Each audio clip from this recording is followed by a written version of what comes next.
Oh, holy ideologues, Batman. Here we go. Here's a blog post on CBR.com by Margaret Lockyer.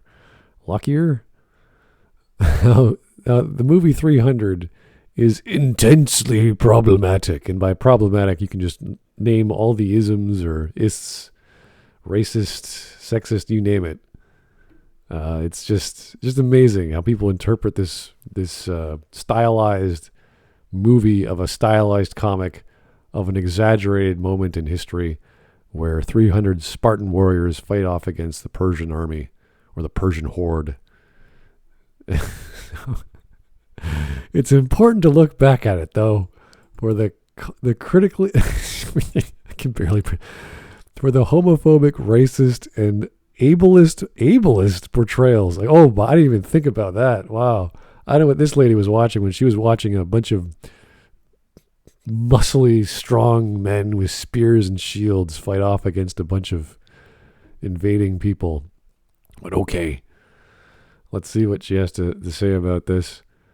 However, despite 300's technical and commercial success, reviews were overall mixed, with some critics singling out the film's racist, homophobic, and ableist elements. Yeah, I'm sure they did. I really do not recall any of those reviews at all. Probably because they were stupid, and why would you remember stupid things? But, maybe you do. The film and comic are fictionalized accounts. Fictionalized accounts of the legendary Battle of Thermopylae, I can't pronounce that, which took place in 480 BC, during the second Persian invasion of Greece. So a very, very long time ago, probably not as bombastic and extravagant as Zack Snyder made it out to be. It's the comic and film's oversimplification of the Spartans and Persians that forms the basis of the narrative's problematic nature. So due to the actual depiction of the visuals of the Spartans and the Persians, gives it a problematic nature. Again, anytime someone uses the word problematic, you can dismiss them. You can just say, no thanks. Your vocabulary is not needed here. Thank you for the attempt at analysis. You're wasting your time, maybe your life. But anytime someone uses that, you're like, okay, we're done. But hey, it's fun to read just because I find it entertaining as a critic. So, the shocking racism and pro-imperialism of 300. Imperialism from 400 BC. It's like, okay, large empire there. Does not exist in a bubble. It doesn't really. This comic does not exist in a bubble. Okay. I mean, Frank Miller can do other things, but okay. I guess, I've never heard of it before. I certainly never heard about it until the movie came out because I'm not a frequent reader of Frank Miller. He does some rather visually visceral things, but okay. It doesn't exist in a bubble, we'll give you that. But it's irresponsible that the film reused or refused to question or investigate the source material's problematic aspects in favor of focusing on capturing the comic's aesthetics. Yeah, how dare Zack Snyder read a comic book, go, oh wow, what a great comic. I wish I could make that into a movie. Can I do that? Oh wow, I can do that. Let's make a proper adaptation of the comic to make it look amazing and be a fun visual experience. Why not? What a great... Thank you, Zack Snyder, for doing a proper job. Not to say it was a perfect job, but you did a pretty darn good job. Snyder's Spartans are a society of white, able-bodied people fueled by aggression and violence, and they are praised as the unquestionable heroes. Excuse me, they're olive-skinned, they're Greco-Roman or Greco before the Roman Empire became a thing. Excuse me, you obviously don't know your history. You don't know the skin tone of people back then. And I think we know a lot about the Spartans being awesome warriors in a village of the various tribes of Greece. So, excuse me, I think I might know a little bit more about Greece back in the day than you. On the other hand, the villains are portrayed as a gender-fluid society. Okay. They're also slave drivers. They own things. They capture things, and they have a horde, and they're seen as invaders. And the incarnation of evil and treachery. Yeah, that's because they're the Persians, and they're come to take over and kill. They're lands. Why is that seen as bad or good? They're seen as the opponents.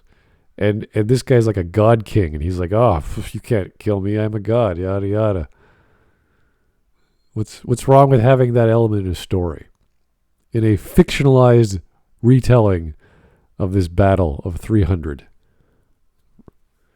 300's depiction of good versus evil is overtly racist. Oh no, because the Greeks are olive-skinned, and the horde has masks and has this god king guy who's black skin. Oh no, it's racist. Yeah, because no one was racist 2,400 years ago.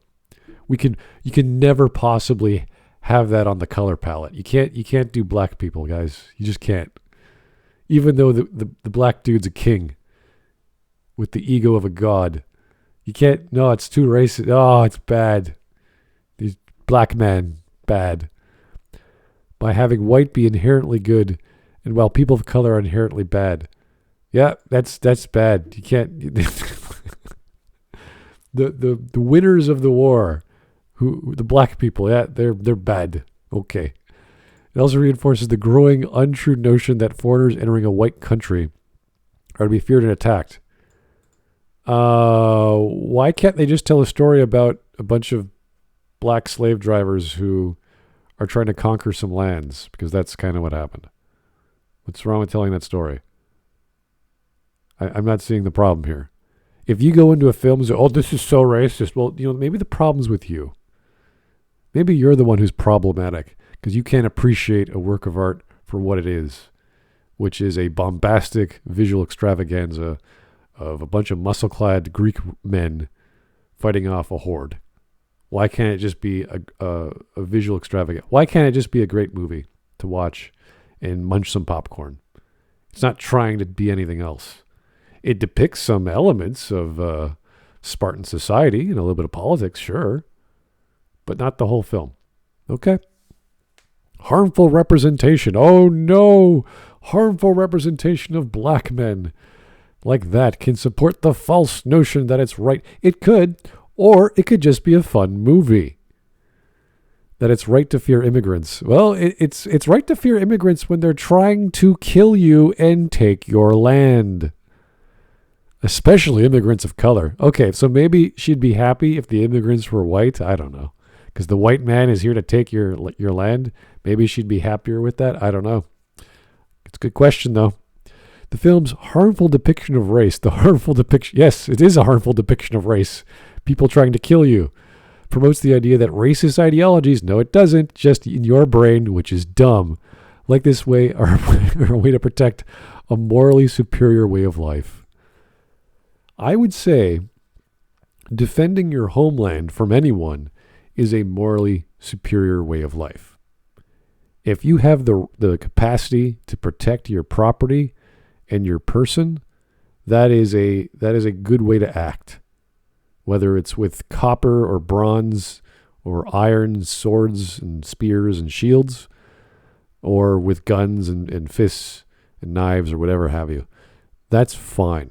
That's a good thing to teach people to protect themselves, especially in a fun and cool way. In a heroic way, even. That's a good thing. If I really want to do some parallel to current day and say, yeah, well, I'm really gung-ho to protect my property now. Not that I actually felt that way after watching 300, but that would be a good thing, I think. Furthermore, there's always more to it. It's not just racist and sexist. It's got to be more elements. 300 Spartans, the heroes of the narrative, are from a military-based society. Again, that's what we garner from reading about the Spartans. That promotes violence. I don't think it promotes violence. I think it promotes discipline and defending your homeland. But I'm quite sure the Spartans don't go around warmongering. Aggression and fascism. There's the F word. There it is. We're too far away. Anything that's problematic is racist, sexist, and fascist. There we go. However, the film frames the society as free democracy. Yeah, it's a pretty open-minded society, the women control the house. They're taught to defend it. They're taught archery and all sorts of other warlike skills, as any sensible person would be. You don't defend your homeland with rocks, you defend it with weapons. And you should be skilled in doing so. In combination with the above noted anti-Middle East settlement, there was no Middle East, okay? In 400 BC. Why can't you grasp these ideas? Why can't you understand that you cannot have futuristic elements in a movie that happened 2,000 years ago? This feeds into the warped notion of patriotism. There's nothing warped about patriotism that prides itself in xenophobia and racism. Maybe back then people were racist for a good reason. If you see a bunch of black or white or Hispanic, or you pick a race, coming at you with spears and knives and bows, yeah, call them whatever you like. They're going to kill you. Use whatever rationale in your brain to keep yourself alive, to hate your enemy. Call it racist. Who cares? They're there to take your land and kill you. So a little bit of racism is not bad in that regard. If you're trying to survive, use your brain for whatever tactic, for whatever method of running away to survive. Hate the enemy, call them this or that. I don't care. I think that her priorities are a bit off today, but okay. The film is irresponsible in its casual expression of fighting. Yeah. How dare King Leonidas be a buff dude who fights? As mentioned earlier, the murder of children who do not conform to societal norms is one of many issues with the Spartans. Yeah, tough love. What a horrible depiction of raising your kids. Do it this way or else. Strict rules. Wow. Obviously, there are certain things you shouldn't be doing with children these days. But back then, it was a little different. And it's all fictional, and it happened a long time ago. So I don't see a problem there. In the early scenes, skulls of dead children who are deemed unacceptable are put on screen to glorify how strong the Spartans are, since they only accept perfect individuals of their society. It's a harsh reality. If you think living today was bad, imagine what it was like 2,000 years ago. I see nothing wrong with having that in a film. The film takes no... How is a film supposed to take responsibility for anything? It's a goddamn piece of celluloid or digital media. Instead, it frames it as an act as heroic. Fantastic. Wow. They depict the Spartans as believable and realistic for their time. What a horrible idea for a story to do. When there is a Spartan who does not fit the ideal body type, he is depicted as disgusting and evil. Any attempt at humanizing him is brushed away casually and does not follow through on making him a sympathetic character.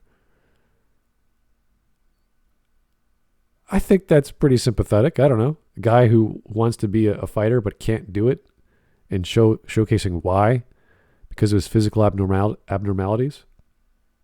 Hey, back then, reality wasn't very accepting of genetic deformities. Nature isn't accepting. Sometimes it is. Sometimes you get a mutation that's superior to nature, and sometimes you don't.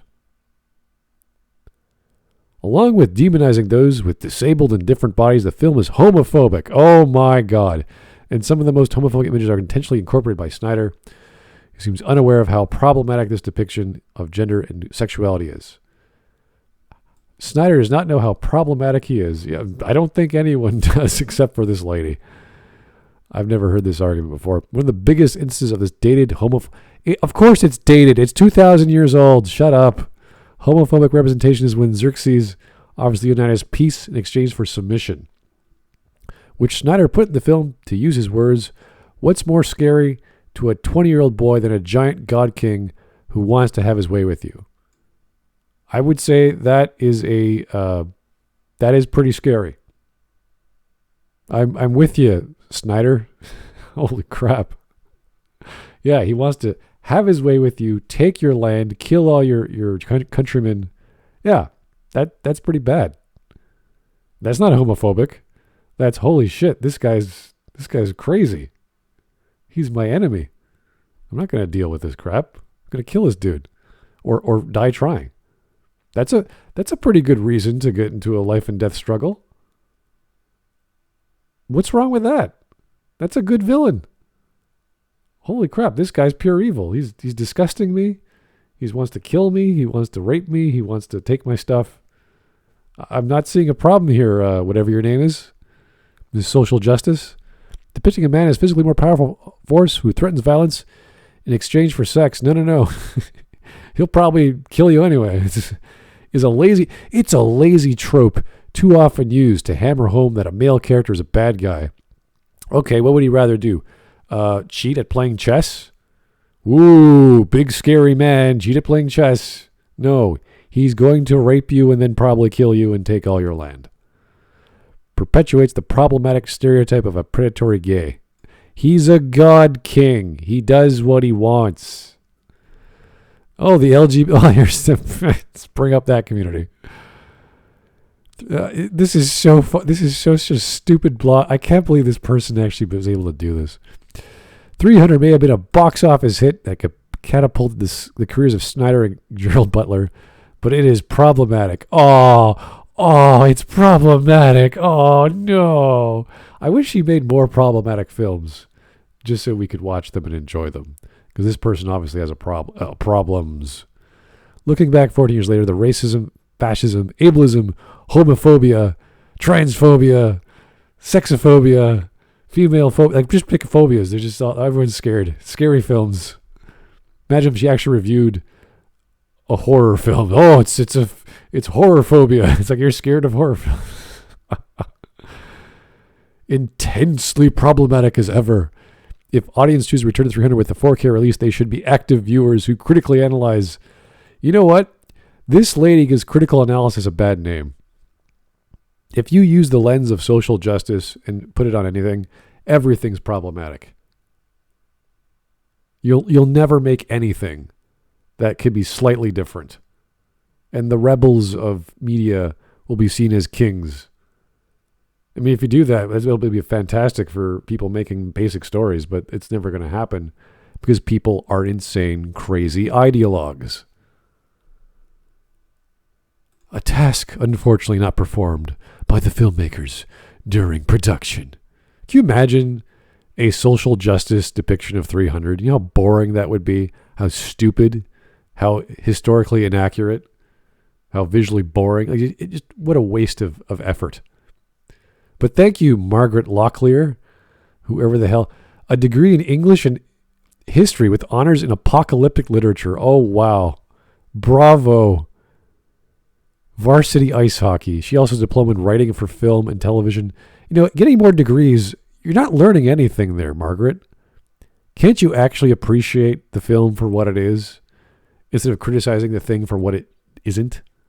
I know you have a very strict lens on what is social justice, but leave these movies alone. You're not helping anyone. You're not teaching me anything aside from us laughing at you. There's 55 comments I'm pretty much sure are laughing at how ridiculous this crap. Yeah, there we go. I'm not even going to go through that because it's such a ridiculously obvious, funny, stupid blog post. But wow, fantastic stuff. Thank you so much, Margaret. That was just amazing. Keep up the good work, and all hail King Leonidas. Have a great day, guys.